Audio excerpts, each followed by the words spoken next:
What's up, everybody? Today we are here with a former WCW World Tag Champ, current Director of Talent at AAA. You may know him from Lucha Underground, and if you haven't already, head over to Amazon Prime and check out Nail in the Coffin, The Fall and Rise of Vampiro. Vampiro, how are you doing today, sir? I'm pretty good, brother. How you doing? I'm doing great. Are you up in Thunder Bay today? Yeah, I am. Where are you at? We're down in, I'm in Hamilton. Oh, are you? South of Toronto, of course. Okay, cool. The Hammer. Fuck. How's everything doing, and how are you? Hang on. Check this out. Check this out, kid. Check this out. I got fucking mad love for Hamilton. The greatest thing that ever came out of Hamilton. Oh, I know what that is. I think I haven't even seen it yet. I know what that is. Teenage Head. Yes, sir. But signed in 1986 by everybody. That's some Hamilton memorabilia right there. Yes, sir. That's the band that changed my life. And how's everything doing? How are you dealing with the COVID situation? The COVID situation? It was scary last week, and then I had to get tested on Thursday because I had some pretty major symptoms, but I tested negative. So, I mean, I'm in a position. I like working at home. if I'm not on the road, I want to be at home doing what I'm doing what you're doing right now, and I love it. So I'm good, man. I'm fucking happy. Can I swear on this thing? Can I cuss? Yeah, bro. You can swear. You can do whatever you want. We do have a couple of little kids. But the little kids are big fans of yours, so you can do whatever you want, man. No, I don't want to. I'm trying not to cuss, man. We had the Godfather on a couple of weeks ago, and he was doing a lot more than cussing. So you're good to go. We'll jump right into this. We'll start with Giovanni first. Too. Oh shit! What up? What's going on, Vampiro? I don't know. Explain that fucking afro, bro. That's happening. What's up? Brother, that's COVID hair, man. I'm Puerto Rican. I could shave it and it's back the same way 3 days from now. ¿Eres de Puerto Rico, eres? Yes, sir. Carolina. De Carolina. Está bien. I try not to tell a lot of people that because in the wrestling community, you know, Puerto Ricans, we kill Brody. Nobody else wants to hear anything else about us. My very first match in Puerto Rico was against Invader.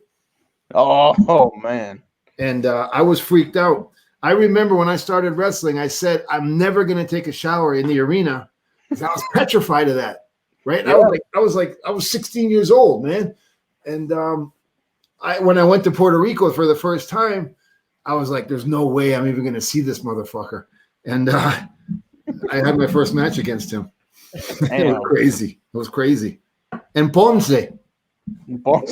Jesus. So, you know. That's crazy, man. So I was just watching your live before you came on here, and just wanted to kind of give you a moment or two just to kind of throw out there with your Patreon, man. I just joined right as the cast was ending. Well, yeah, I started this Patreon thing.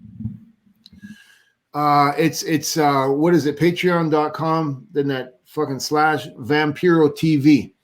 The reason is I've got so many amazing projects that I've been trying to get on television for the last 15, 16 years, but because of my injuries and my head trauma, I've never been able to focus. But I've been studying the paranormal going on 35 years, easy. I've been studying religions and ancient things and magic, ritual magic, for well over close to 4 decades. So I've got so many interesting perceptions on different themes. My only intention is to put out there the wildest material so that it provokes you to think and look at things differently. Like I went to Egypt, and my friend in Egypt, his family lives in front of the Sphinx. They've lived there for over 500 years. Damn. Because, and I said, well, that ain't shit, 500 years. He goes, no, motherfucker. My family owned this for 4,000 years. And I'm like, oh, well, that's different. Yeah. So the stories that they told me, and I told them, listen, I'm into Aleister Crowley, and I did all these things, and I have the Book of the Law. I have it right here. And, you know, he did this ritual in the pyramid, and you know, I don't believe it's a tomb. And he goes, it's not a tomb. So what's the matter with you? He goes, "Hey, do you want to go in the tomb tonight?" I'm like, wait a minute. What are you talking about? And he was like, "Well, my family, they're desert marauders. Like they're on horseback in the desert at night. They move, and we have a secret entrance to underneath the Sphinx, and you end up in the bottom of the Great Pyramid, and you can go up." I was like, let's fucking go. And so I've had experiences like that. Like I spent time with a vampire cult in Germany. The guy who baptized me into Yoruba and voodoo was an African priest.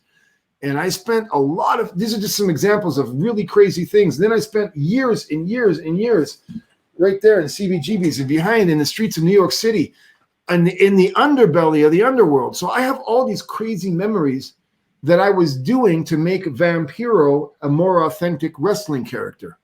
But over time, then I got into the initiation of learning how to practice the ascension protocols, the original religions, the original mathematical equations that gave us the frequencies to talk to God, to open the portals. I've been doing that stuff for decades. Then I got really sick over the last 10 or 12 years because of this Alzheimer bullshit. But now that I'm getting better because I've returned to zero, you know, I was very far away from where I began. Now I'm very close. And, you know, with the vegan lifestyle, supporting medicinal marijuana and following my path and studying these things, I thought, you know, YouTube and Facebook, it's just full of people that are trying to do dumb comedy to get monetization. There's 200 million of you motherfuckers. Go to it. Go ahead. I don't really do this to be popular. I have something to say. I have a mission. I'm here for a reason in this life. Pro wrestling gave me a great platform. But now that I think about it, pro wrestling was part of my journey. It took me all over the world. When I went to Italy, I didn't sit in the hotel. I went and studied Pompeii. I went to the underground Vatican. I talked to an exorcist. I did all these crazy things because I want to learn. Yeah. And I don't want to read it in a book. So I went and did it. Now, all these TV stations and YouTube and Facebook, they want to censor the fuck out of me. And I can't get you the information that I studied to get you if I'm censored. So I started the Patreon. That's what happened. Hey, I'm a member. I can't wait to see when everything starts dropping in, you know, full more power to you, man. I'm just here to see where the ride goes with Vampiro and Going up. There you go. Jacob, I'm good, brother. Appreciate you for your time. Vampiro, thank you for being with us, brother. Oh, shit, dude. You're just coming in and out? Yeah. Yeah, they're going to switch people in and out. Oh, fuck, dude. I thought, I'm sorry. Oh, cool. Well, hey, man, it was good to meet you. Giovanni Tuhati, get the fuck out of here. That's awesome, man. It's good to meet you, brother. It's good to meet you. All right. Say hi to Axel Rose. What's up, man? Oh, hey, what's up? Hey, Vampiro. Axel Rose, get the fuck out of here. Oh my God. I get that shit all the time, man. Explain the name, man.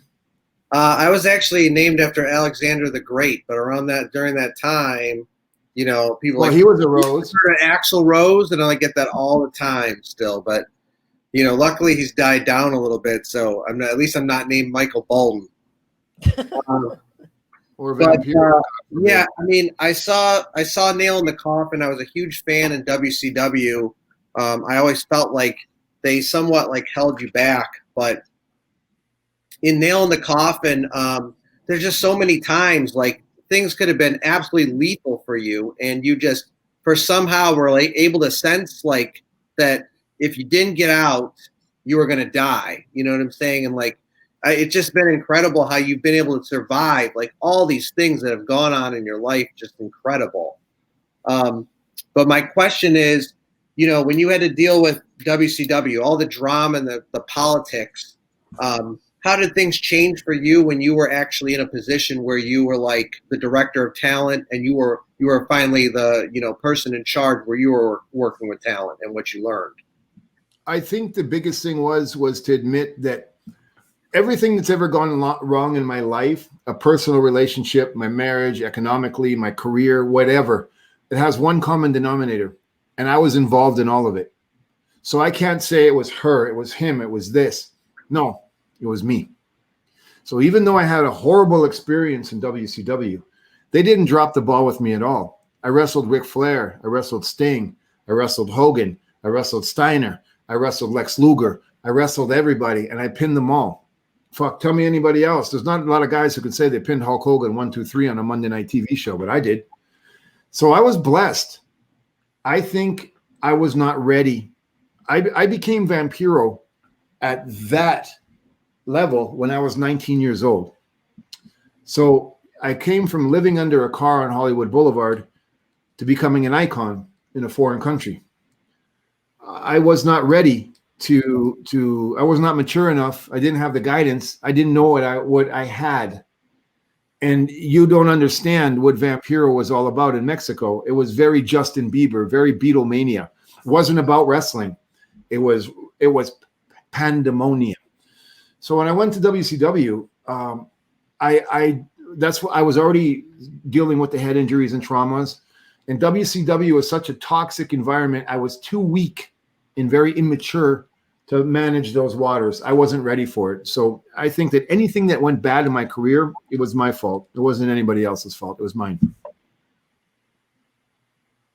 Thank you, man. It's been an honor to speak with you. Axel, a fucking badass name, dude. Badass name, homie. Thanks, Thanks, Axel. Thank you.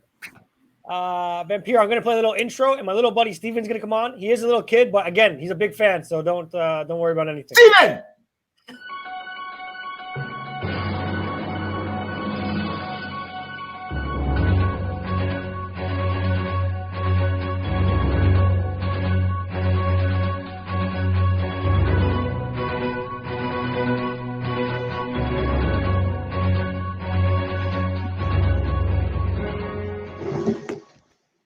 What's up, Vampiro?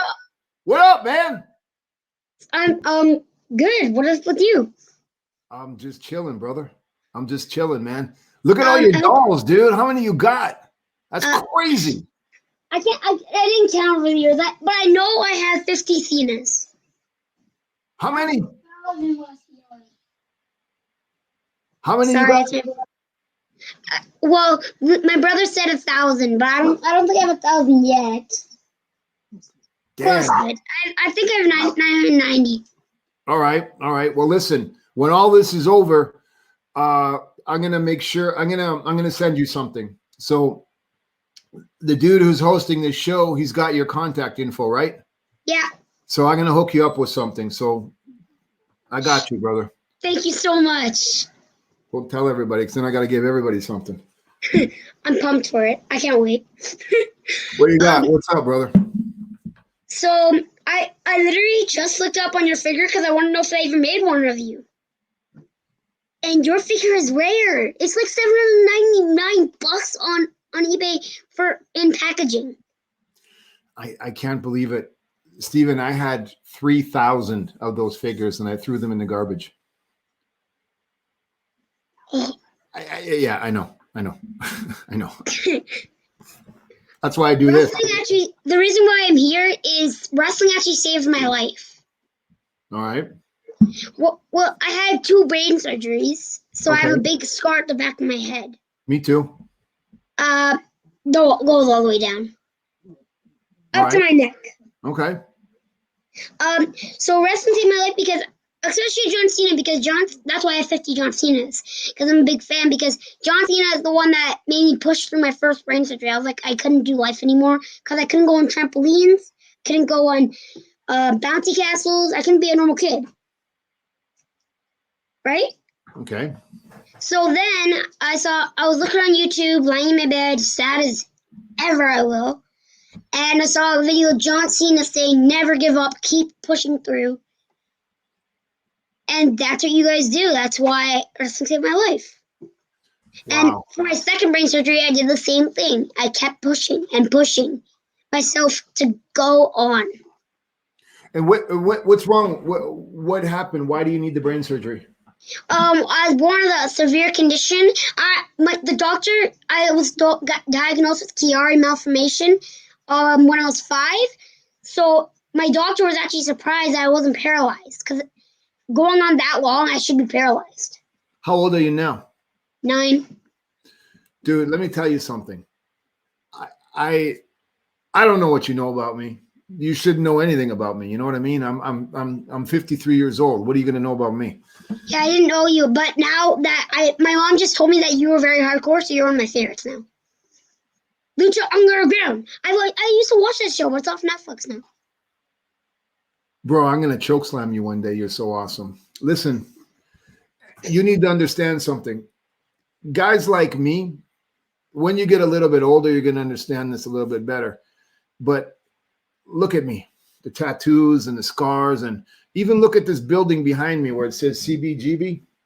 That's a bar in New York City that's not there anymore. That right there is where punk rock, I don't even know if you know what punk rock is. That's where it started. That right there was a dump, the grossest place you can ever think of. But that's where we all came from, my little brother.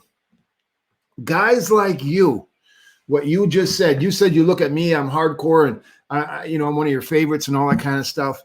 You have no idea that the only reason we do this is for people just like you. You are the one who makes us go out there and be hardcore and never quit and never give up. You being inspired by me inspires me to be the best in the world.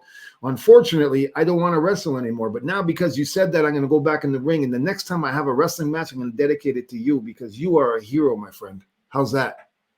Yeah, thank you.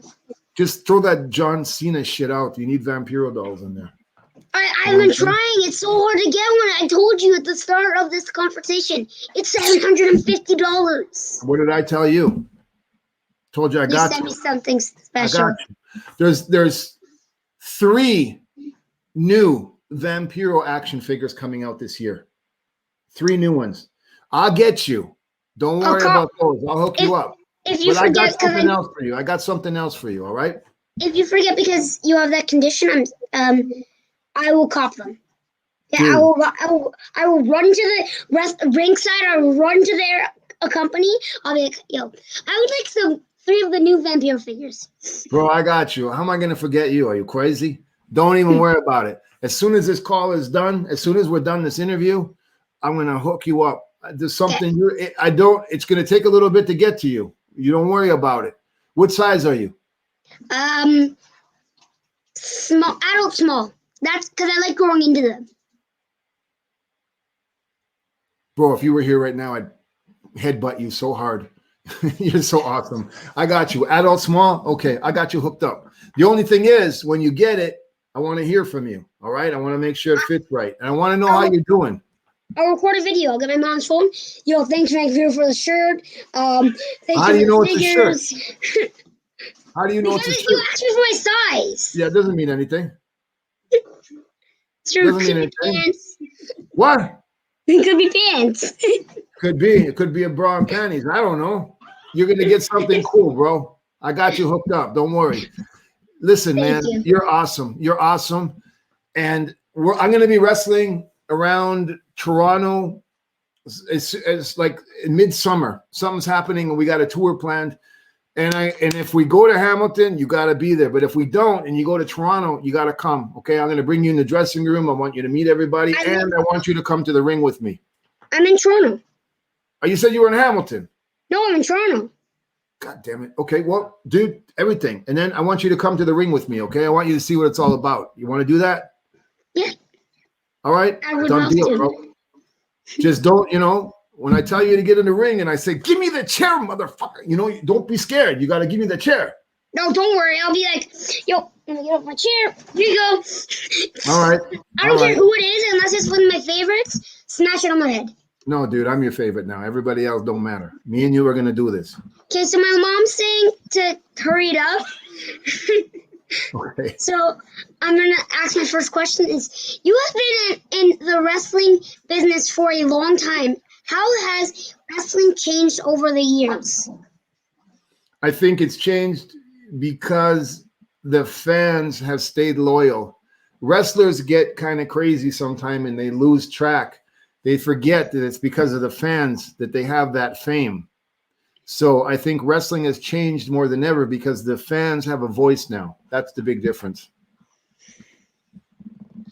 Okay, the second question is, what was it like coming out of retirement and fighting a guy like Pentagon Jr. that I'm friends with? It was painful. It hurt, but it was necessary because he needed somebody like me with my experience. He needed to beat somebody famous so that he can become the next guy. You know what I mean? Passing the torch. I know it. There you go. You're a little wise ass. That's awesome. Don't change. Trust me, my dad hates me because of it. No, he doesn't hate you. He loves you. You're good. The last question is, you have always been hardcore type of wrestling. Which are my favorites? Like I said in the beginning, what kind of tools have you have these matches taken on your body now? That's why I'm crippled, my friend. That's why I'm broken. That's why I have the brain trauma. That's why I've had all these operations. It's something I don't really recommend, but yeah, it almost took my life. I'm glad you're here right now. Well, thank you. Okay, so thank you for doing this. It means so much to me. Can't wait for the package to come in. I'll be like, yo, Vampiro actually sent me a package. I got you, brother. Don't worry. I can't wait to see you in Toronto. So thank you so much. Thank you, Steven. Bye. Thanks, Steven. Bye. See you, buddy. So Vampiro, I'll ask you a quick question. Do you think now, obviously, we see a lot of crossover with music and wrestling? Snoop Dogg's on AEW. I think Bad Bunny, who was a nobody, is doing something at the Royal Rumble. You're one of the first people to do that with the Misfits. Do you think WCW missed the ball on that? No, and brother, Bad Bunny is not a nobody. He's not a nobody. Sorry, a nobody in the non-Latin market. Yeah, Bad Bunny is that motherfucker sells out stadium. he's not nobody. I was a musician. I played in Teenage Head. I played many shows with Teenage Head. I was in punk bands way before wrestling, and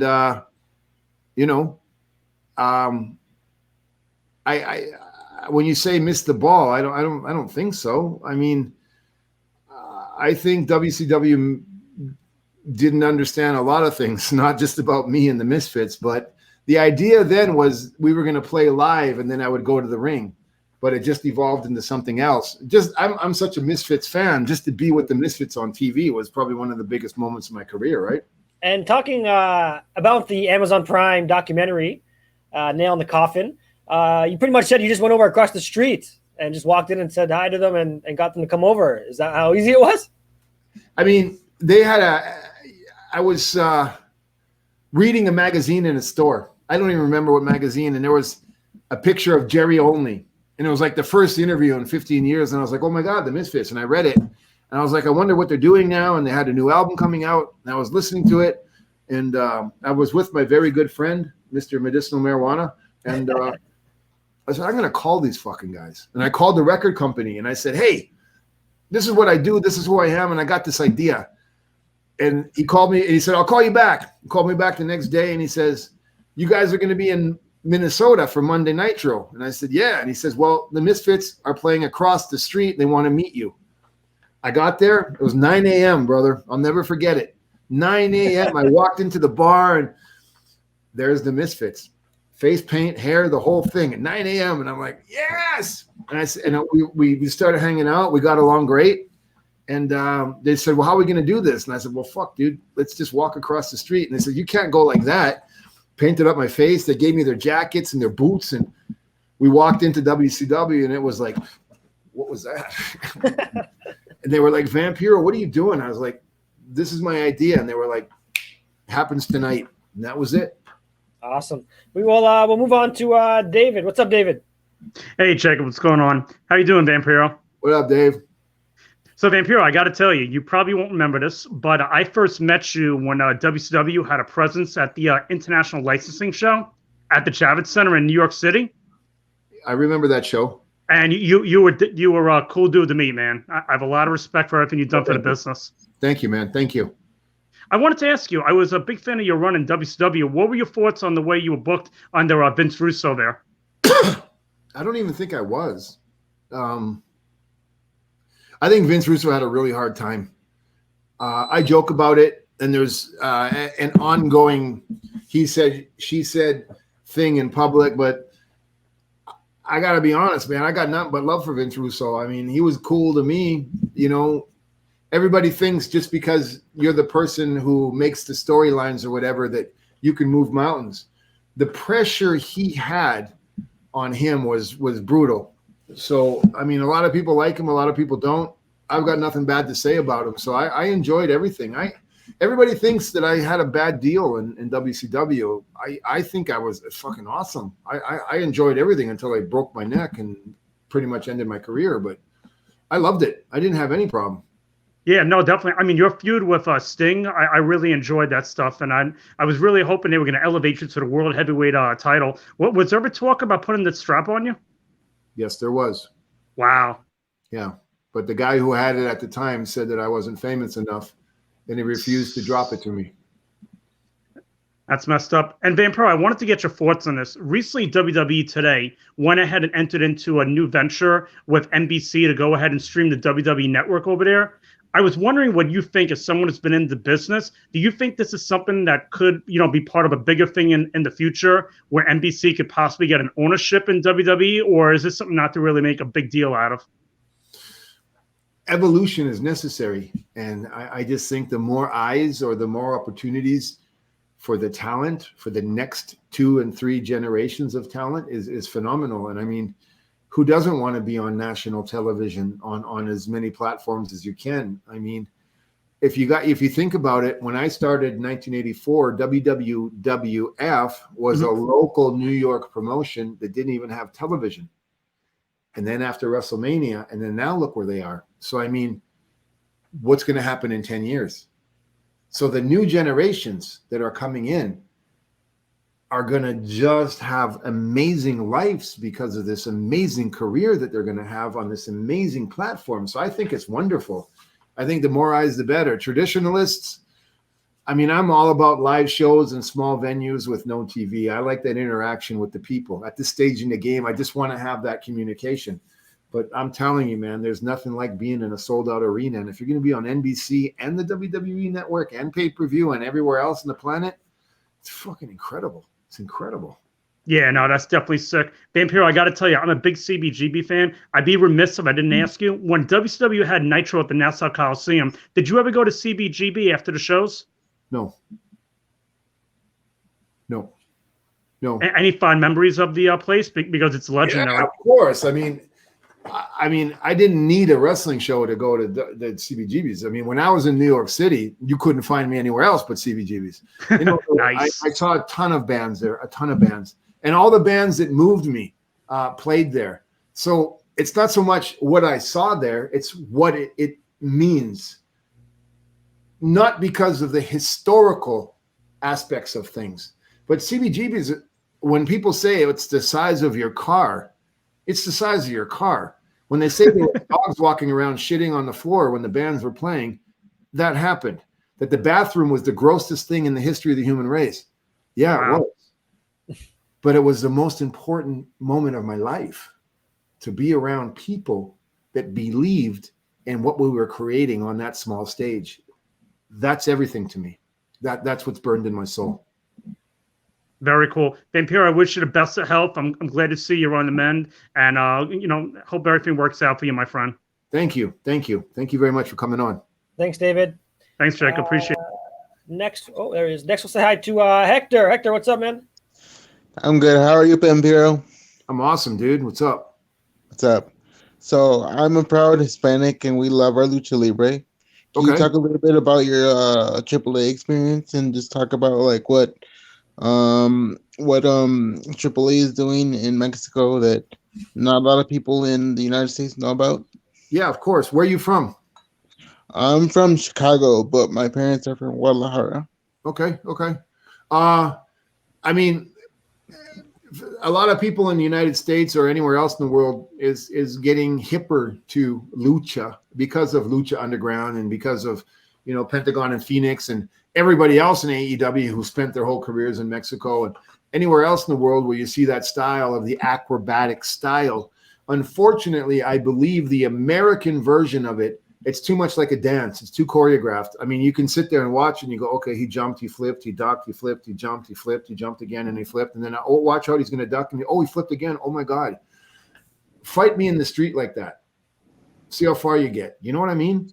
There's different. So the difference about the lucha libre in Mexico is it's a fight to the death. You believe it. And they do the acrobats at the right time for the right reason so that it's contributing to the story, to the fight. I mean, if there's something and it's a oh my God moment, that if you catch the people and you surprise them with a really crazy thing, there is nothing like it. There is nothing like it. But in the United States, they're doing their version of it, which is why it really doesn't draw people to see it live. It's really cool to watch on TV because you want to see that motherfucker crash and burn. You know what I mean? It's like, no way he's going to do a backflip off the ceiling. Hope he hits the fucking floor. You know what I mean? Nobody's like, oh my God, they're fighting to the death. And there's not that overtime scored the Stanley Cup winning goal moment. So even though the people here are doing respectfully their version of lucha libre, that's not the way it is, man. I am telling you, you can put a wrestling show on in Mexico and you put two top names and the people know it's going to be a fight. You're getting 15 to 20,000 people 4 times a day, every day of the week. I know because I did it for 10, 15 years. That's the difference, you know? So AAA is keeping true to that. Yeah. Are those crowds just as loud as they appear on TV? Because I've seen a couple of they turn it down on TV. It's deafening. It's like Metallica. The building shakes. It's crazy. It's fucking crazy, dude. Oh, and just one more quick question. Do you have any good stories about the Great Muta? Because he obviously inspired a lot of people, and you were obviously with them for a little bit as WCW Tag Team Champions. Yeah, Muta's awesome, dude. He's so funny. Because he speaks broken English. He doesn't. Muta's crazy. Muta's fun. In Japan, when I toured with All Japan and Muta and I we feuded against each other. Then we were partners. I mean, the place went crazy. So I would get to, I met his family and he would take me out for dinner and stuff like that. Muta's a big star. Muta's a very big star. Muta's a rock star. Muta's like George Clooney. He just, where he goes, that's the Great Muta. Back the fuck off type thing. Just being around him and seeing that presence, to see a guy a pro wrestler, have that kind of power and credibility, and everybody knows you.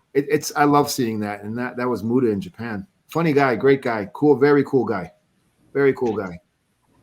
All right, thank you for the time, and it's glad to see that you're on the men, and hopefully, we'll meet together. We'll meet soon. Sooner than later, Hector. Gracias. Buenas noches. All right, take care of yourself. Thank you. All right. Thanks, Hector. Vampiro, someone that's on the business side of stuff now, and also still wrestling, but on the business side of stuff, how has that changed your in-ring work, and how hard is it working on the business side in Mexico? With obviously none of us know about much of this, but the politics and stuff down there with the wrestling stuff. It's bad. It's like anywhere else. But the difference about Mexico is in Mexico City, there's 32 million people. So just on the numbers alone, there's so many shows going on that you're constantly working if you want to. So there's not as much of you're going to take my spot or the blocking or that kind of stuff. For television, oh yeah, it's evil. It's worse in Mexico than it is in the United States. But that's normal. And it just brings in Mexico, what it does is it brings the best out of you. You give these 5-star matches. In the United States, it costs you your job. So that's the difference, I think. All right, you asked me, how has my work changed? How has been on the business side of things changed anything in ring, if it has at all? Yeah, I really can't do it anymore. I mean, I've got 2 torn rotator cuffs. My knee is gone. I have 2 broken backs. I broke my neck a few times. I've had 26 concussions, so I'm pretty limited. But I'm just so passionate about it. Then you know, but when the Vampiro switch goes on, all the pain goes away. So I'm very limited. I can't do as many horrible things to my body anymore as I used to. I can't do those kind of matches. So now it's more on the experience and how to draw the emotion out of people using different techniques, philosophies, postures, build-ups, less is more type thing, so that when you're going into the home stretch to bring the match home, when I do turn it up, the little bit that I can give, it usually pops the house. So you got to work smarter, not harder. Awesome. Well, we got a few more. We'll say hi to Aaron. Aaron, what's up, man? How are you guys? What up, Aaron? Vampiro. How's it going, homie? Oh, it's going excellent. Great to meet you. Thanks for taking the time out for the fans. Yeah. I was just curious, especially with CBGB's behind you there. What drew you into punk rock? What was your first experience? What was the first band? What sucked you into all that? Growing up in a single parent home, being poor, being bullied, feeling insignificant, insecure, suffering sexual abuse, not having shoes on my feet to go to school, seeing my mom cry at night because she didn't know if she was going to have food for the next day. I was a very angry guy. And I was this size, 6'3", 220 pounds when I was like 12 years old, you know? So I learned that I can do something. I can vent by hurting people. And I became real good at it. But I also learned that fury, I'm not a bad guy. I wasn't raised like that. I'm not a tough guy. I used to beat the shit out of bullies. Not fight them. I'd fucking beat them till they couldn't walk. I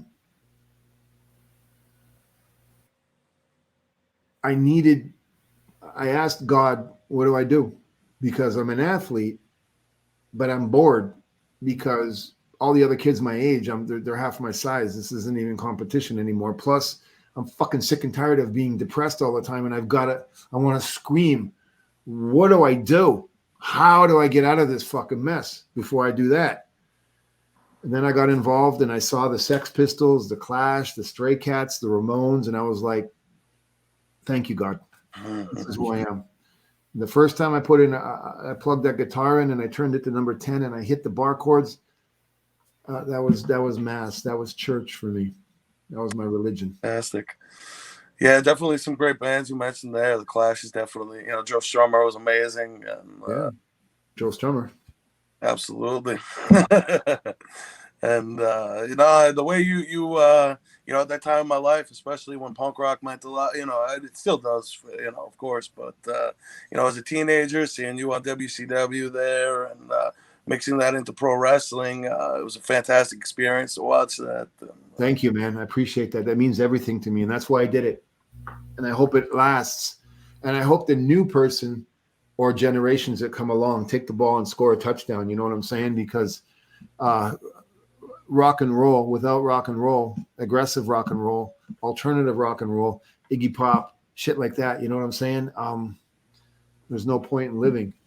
Right now, Billy Biohazard, Billy Bio, his new album, he's my producer. He's my boy, my friend. Him, Danny Diablo, all these other guys from the New York City hardcore scene, AF, Agnostic Front, sick of it all. Fuck. They're in their 60s, dude. And they're killing it. They're like, fuck. It's like, what the fuck is that? So, you've got to support it. It's the only way to go. Absolutely. And it actually just occurred to me, you mentioned being a musician and everything. Do you have anything recorded? Any projects out there you can dig up or what? Yeah, of course I do. Billy Biohazard is producing my album. Oh, that's fantastic. It's fucking crazy. It's like Social Distortion, rockabilly-ish, but good. Heavy like Biohazard. It's like Billy. I'm a rockabilly guy.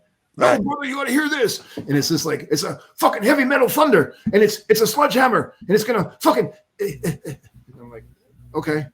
So I don't know, dude. It's Oh, fun, man. I'm happy.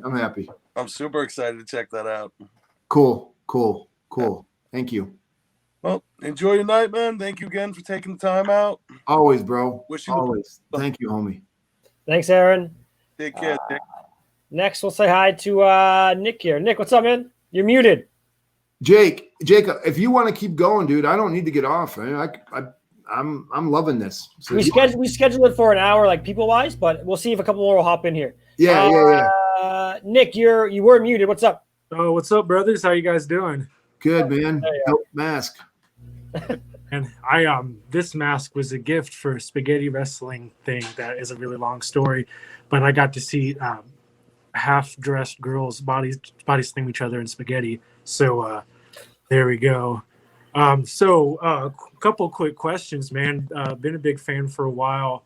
Lucha Underground was tight, right? I mean, maybe not for everyone involved. It seems it got kind of weird as it went on.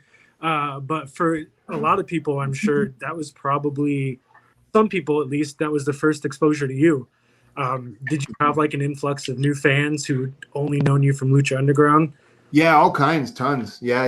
And I'm grateful for it, especially because out of that show, I got my own talk show, and I just finished 36 episodes of that on the El Rey network before they went out of business. That wasn't because of me, but I loved it. And yeah, I got a ton because they started calling me a legend. I'm like, what the fuck are you talking about? I ain't no legend. And they just kept saying, well, this guy, he's the Lucha guy, and he's been around in Lucha forever and blah, blah, blah. So the fans just kind of looked at me like I was like, the grandfather, the godfather of whatever. And I'm like, sure. Okay. I didn't even know how to react. Just run with it.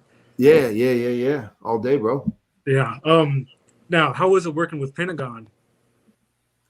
It was incredible for a lot of reasons. I saw a lot of what I went through that he was going through. They were going to fire him, and because he just wasn't getting it. And we came up with the idea, like, what do we need? What does he need? And I was like, he's got to beat somebody famous to become famous. Nobody wanted to work with him. And I was like, fuck, I'll do it. You can beat me. That's not a problem. And they were like, you wrestle, Vamp? And I was like, a little bit. And, because they knew, but they didn't know. And then we worked on it for like a year, storyline wise, and we didn't tell anybody what was going to happen. Nobody knew, not even Pentagon, until that night. We went over things with him. So we kept it a secret.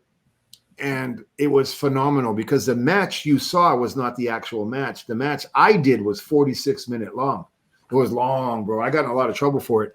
But I thought, I know it's a TV show, and I'm one of the guys running the show, and I should know better. If it's 8 minutes, that's what my match should be, is 8 minutes. But I did this because I thought this is probably my last match that's going to be this important, that I'm going to help somebody elevate. And I thought, he's got to beat somebody. No one's going to believe he pinned me in 8 minutes. It's not going to happen. So we fucking went at it. He was like, what do we do? And I said, when I tell you, that's what you do.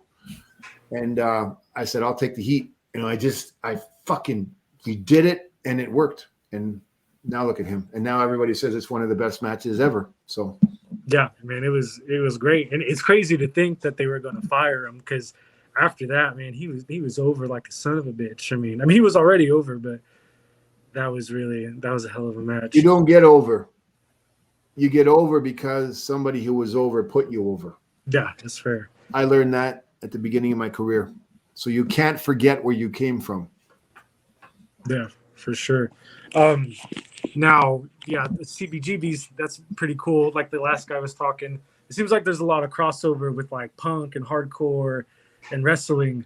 You think that's probably because it attracts the same type of people? You got people, outcasts, stuff like that. Is that better? No, that's cool too. But just calm everybody down, fuck. But do you think? As far you think that's just going to be part of the appeal? Like I said, a lot of guys, it seems like into the heavier side of music. Even like guys like Aleister Black in WWE, he's got the guy from Incendiary doing vocals on his old theme. Do you think it's kind of the same things that attracts people to both wrestling and like? Yeah, I mean, everybody who likes comic books, likes video games, likes horror movies, has a cool girlfriend, or the chick has a cool boyfriend, and everybody's into rock and roll and live events and just hanging and having a good time. So it's the same kind of people. And it's like when punk and heavy metal, they just didn't mesh. And then all of a sudden they were like, I like this band and let's become brothers. That's kind of what it's like now. You got all this mix of people and everybody's living in harmony, watching the fights. It's pretty dope, man. It's very cool. It is cool. It's wild to see now. Last question. Don't mean to take up too much time, but dream match. I'm sure you've probably answered this question 100 times, but the current guy, with any dream matches? Who would I love to have a dream match with? Yeah, Jennifer Aniston. There you go. Yeah, I'd put on the tights for her. Right. Yeah, that's it. Actually, no, that's not. Yeah, well, yeah, it is true, but I think, and this will probably start a lot of trouble. I don't mean it to, and the rumors are out there, but I truly believe I could have a good match with Chris Jericho. I want to finish my feud with Conan. I'd like to have another match with Pentagon. With Sting would be fun, but none of those dudes, you know what I'm saying? Nobody wants to work with me. So I would rather take somebody who is just starting out and have a series with this young man or woman and guide them in the ring and watch them grow and be responsible for part of that. That would be a dream for me, to be involved in something like that. Because who am I going to say? What superstar? Fuck that. You know what I mean? It doesn't mean anything. It's something I've already done. I want to help somebody new. That is a legacy. Yeah, that makes sense, man. Well, glad you're feeling better, man. Thanks for doing this. Like I said, big fan for a while. You have a good night, brother. I'm having an awesome night, homie. You too. Thank you, Nick. Thanks, Nick. Next up, say hi to, I can't say her first name. I'm going to butcher it. So we'll go with Miss Nunez. What's up? Hi, Vampiro. Hello. What, Yesenia? Yesenia? Yes. How do you say it? Yesenia. Yesenia. Yesenia Nunez. Yes, I met you in Austin. At the festival, what it was, it South by Southwest at that? The AAPW, I think. Oh shit. Okay. Yeah. It was such an honor to meet you. Oh, well, thank you very much. Did you have fun at that show? I was freaking out. Yes, I did. I had no idea what I was getting into. And I love it. I love it. You know what goes on there, right? Yes. Okay. I didn't know that. So it was the first, and it was the best experience. It's a promotion, and it's right in Austin, isn't it? Yes. And it's where I did the seminar, that one? Yes. And then I stayed for the show? Yeah. So what would be the right way to describe that promotion? Because I don't want to say it and get in trouble. You know what I'm talking about? What would you describe it as?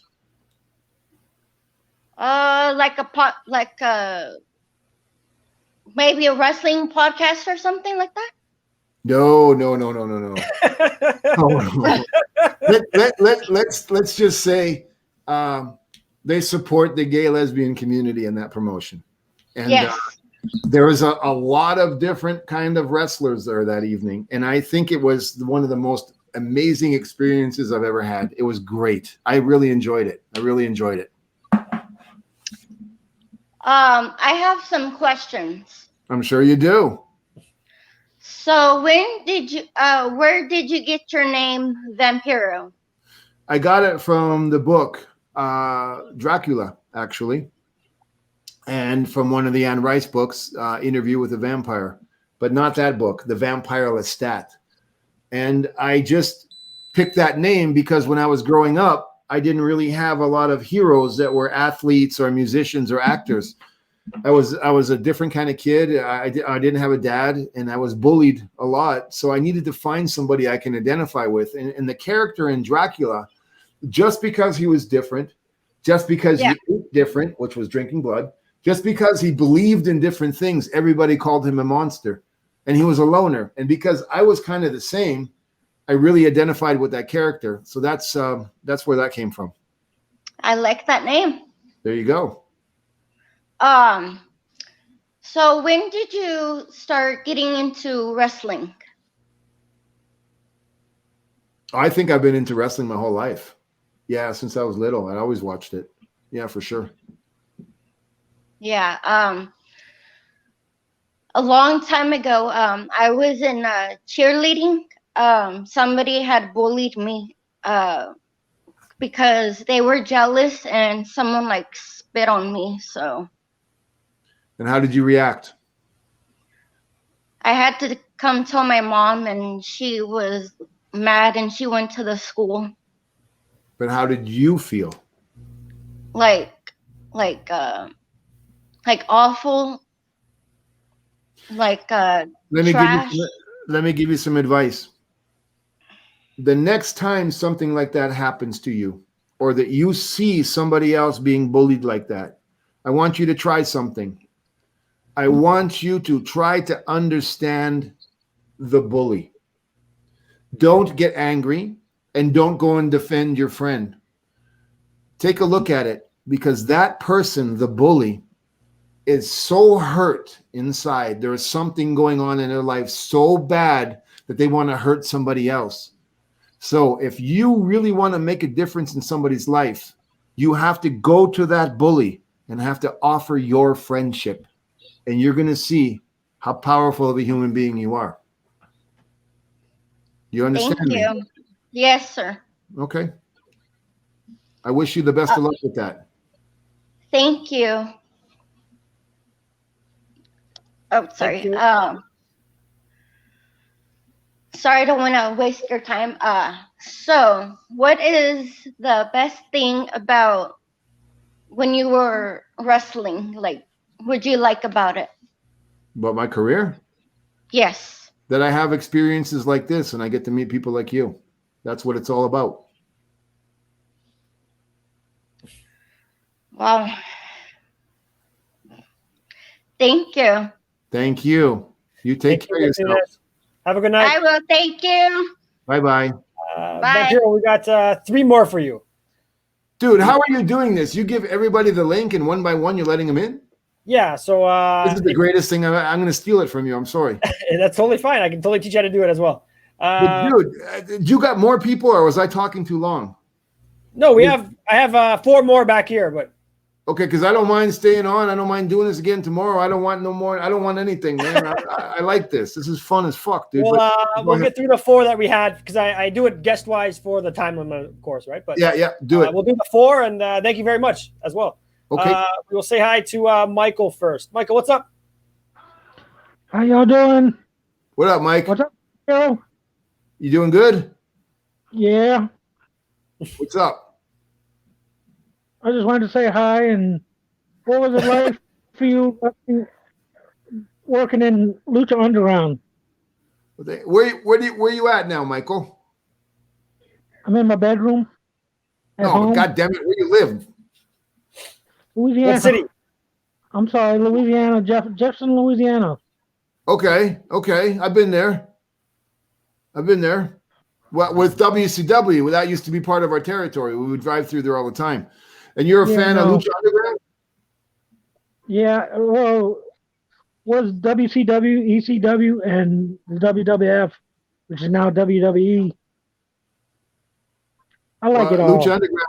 They don't call it Lucha Underground anymore. They call it AEW. What the hell? Did I just say that? Yes, you did. Well, and I'll continue to say it. Man, I'm really glad that you were able to come on and say hello, though. You know what I'm saying? You got a question or something? You want some of this? No. In your career, would you have liked to have faced The Undertaker? You know, if you had this, you'd probably have a lot more questions for me. No, I did not face him, and I had no desire to. You had no desire? Okay. No. What was it like working with the stars of Lucha Underground? I don't know. You should ask them what it was like working with a star like me. It was one of the best experiences I had, because I was more a producer on that show. and I got to choreograph a lot of the show, the scenes, the action. So I as a performer or a person in the arts, I absolutely loved it. So being around the top talent and being around the best crew in Hollywood, I really enjoyed it. I know. What was it like working with Matt Stryker? I know he came from WWE. What was it like working with Matt? I'll be honest, okay? Yeah. And now this is from the heart. This is from the heart. Fuck Matt Stryker. That's funny. No, Matt Stryker is my brother. Matt Stryker is, I owe everything to him as far as being a commentator and that. He taught me so much. He carried the show. He let me be free. We've been friends. We're brothers. He understood me. I understood him. We clicked. He's the best at. There's nobody like him. He just gets it. He loves this. If it wasn't for Matt, I wouldn't have a career right now. And now I see a lot of them like going to AEW. I see the Lucha Brothers and all that. Are a lot of them doing that, going to other promotions? Pretty much, yeah. Time goes on, brother. You know, you got to evolve. You got to change. You need to play in the other guy's backyard every now and then. Well, I guess that's it for me. Nice talking to you, though. Michael, it was great to meet you, man, and thank you for coming on. Thank you, Michael. All right. Be safe, my brother. Thank you. Next, we'll say hi to DDJ. What's up, man? Hey, Jacob, my man. How's it going, Vampiro? Pleasure talking to you. What up? Not too much. First off, I wanted to say I had a chance to meet you about 20 years ago. I hope I didn't fuck that up. No, you didn't, man. You're actually really cool. Was Okay. back in 2002. You made an appearance for a little company called Pro Championship Wrestling. Where was that? Oh, God. It was somewhere in Illinois. I can't remember exactly where it was. It was like in the Chicago area. I don't know what the fuck happened to my camera. I think you came in. God, it's so long ago, and I'm trying to remember. Where was that? Was that in Chicago? Yes. In a small building, right? Like in the fans were like right up against the wall, up the bleachers, like right? a YMCA type. Yeah. I remember that. Yeah. I took a picture. I took a picture with you, and I made a sign, held up a sign that said "Vince fears Vampiro," and you gave the middle finger to the camera. So I still have it hanging up in my basement. Yeah, that sounds like something I might be able to. So a couple questions. One, what would you say, not counting the stuff you did with Pentagon, was the craziest match you called in Lucha Underground? Oh shit! There was one with the one with Marty the Moth and his sister. Oh wow, yeah, that was a good one. That one was. It was very. It was brutal. It was nasty. That one was fucked up. The one with Pentagon and the girl. What's her name now? Chelsea Green or something. Oh yes, yeah, I've seen that. That was really good. Fuck, dude. I mean, Pentagon didn't give no shits, brother. He beat that fucking girl to death, and she fought back. Yeah, those were some crazy matches. Yeah, for sure. What were your thoughts on the Hell of War match with Killshot and Dante Fox? If you weren't there live, you didn't see the match. Wow. You missed out on something once in a lifetime. That match live, I don't think it'll ever be duplicated by anybody. There's no way. It was just one of those things. Yeah, it was brutal. Yeah. That was probably my favorite match from the whole promotion. Then I also wanted to ask because, like I said, I like kind of more like getting into the obscure stuff.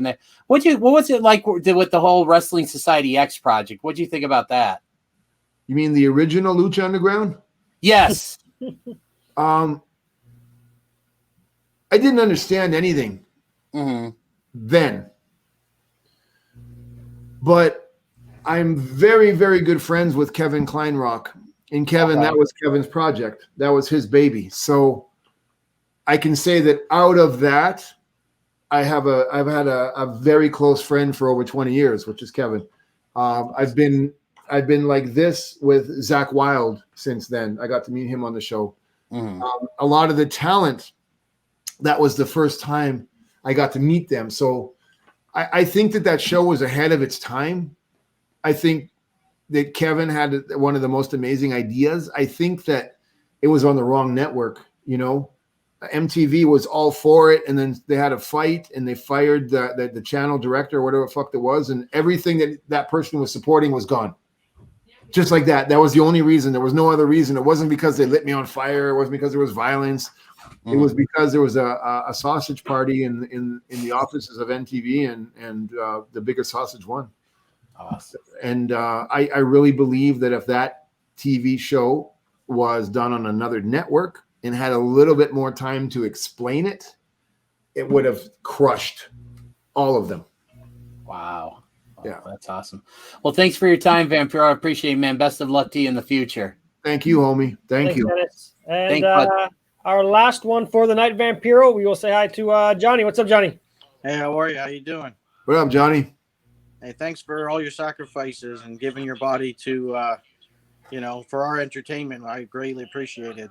I grew up pretty freaking poor myself, and I never had the WCW channels. I never really got to know you or watch any of your matches until much later on in life when I went back. And man, it was great to watch you, by the way. So I appreciate everything you've given to the sport. Thank you. Now, it's everyone has this whole GOAT thing and who's the greatest, and we all know that that's a matter of opinion and between each individual person. But the question I have for you is, if you had to pick one out of the two to be the GOAT, would it be Chris Jericho or Bret Hart, and why?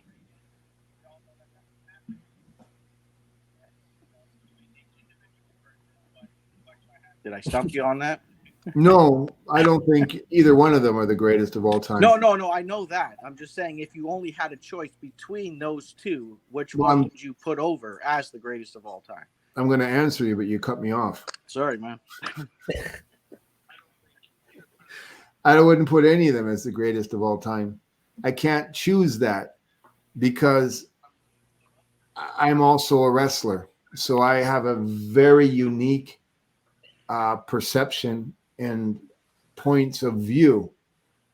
Of course. And you would. So I would never say that either one of them is the greatest of all time, because what is the greatest of all time when you're an entertainer? I believe that the greatest of all time is the fan who dedicates himself 100% to supporting a character. That is the greatest of all time. If you were going to ask me which one is the bigger star in wrestling, then I can answer you. That's easy. As much as I love Bret Hart, I really think it's Chris Jericho, because Chris Jericho it's not about the shit in the ring, because in the ring, I don't like Chris's work at all. And that's probably going to get me in even more trouble. But you're all right. But Chris has successful careers outside of wrestling. You got The Rock, who's a billionaire, but Chris has TV, wrestling, acting, writing, producing. So Chris is he's the first who's been able to transition into so many alternative streams of income. Writing a book, for example. I think that if we were going to base it on that, hands down, Chris Jericho. Hands down. Hands down. If we were to take it to another level and say put it in the category of just simply technical wrestling, who would you put over in that case? Johnny Saint. Johnny Saint. You better look him up if you don't know who he is. He's from England. If you want to see the greatest technical wrestler ever, you better look up Johnny Saint. I'm writing that down as we speak. and then you'll understand why I can't answer your question. You're going to look at. Well, he's got my name, so. You're going to look at, I don't know, a lump of shit and a 5-star meal in the best hotel in the planet, and you're gonna. Yeah, Vamp had the right idea with Johnny Saint. As far as technical wrestling. Is there a specific match, like an opponent he has, that I should check for specifically? Just there's a million. There's a DVD collection on High Spots, the best of Johnny Saint. But if you put that in, the best of Johnny Saint on YouTube, I'm sure it'll come up. But anything, with Tiger Mask, Johnny Saint, he did. Do you know who Tiger Mask is or was? The original Tiger Mask, Sayama? Yeah. Yeah, he was considered the, oh my fucking God. If it wasn't for Sayama, there would be no wrestling. Johnny Saint made him look, just ate him alive. Just put Johnny Saint on. If you like the moves for moves and the chain wrestling, there is nobody even close to Johnny Saint. After that, if you want to go technical wrestling, Fit Finlay or what's his name? William Regal. Yeah. Yeah. William Regal will put your ass in a pretzel in a heartbeat, brother. Yeah. Believe it. Yep. Okay. Well, thank you for your time. Thank you for your input. I appreciate it. Thank you, Johnny. Stay safe, stay well, take care of yourself. Thank you. You too. Thank you, Johnny. Vampiro, man, thank you so much for joining us tonight. That's it. I know we went a little bit over an hour. I know you got Vampiro TV and as well as a new Patreon. So please plug away, sir. No, I can't, brother. I can't. I need to congratulate you. This is not about me. What you're doing is so unique and so I've never seen this before. It's so awesome. I'm going to steal your idea. I didn't know this was possible. I'm blown away by what you've done, and I'm so proud of you. And you should be proud because there's so many podcasts out there, especially wrestling oriented, and they're all rehashed. They're all the same fucking thing. What you just did blew my mind, brother. I would be embarrassed to plug anything of mine. This is your moment. You should be proud of yourself. I'm honored to be on your show. Thank you so much for everything you just said. And I will do it for you, though.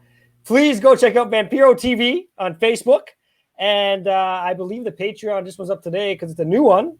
So I think it's at Patreon/Vampiro TV as well. Yeah.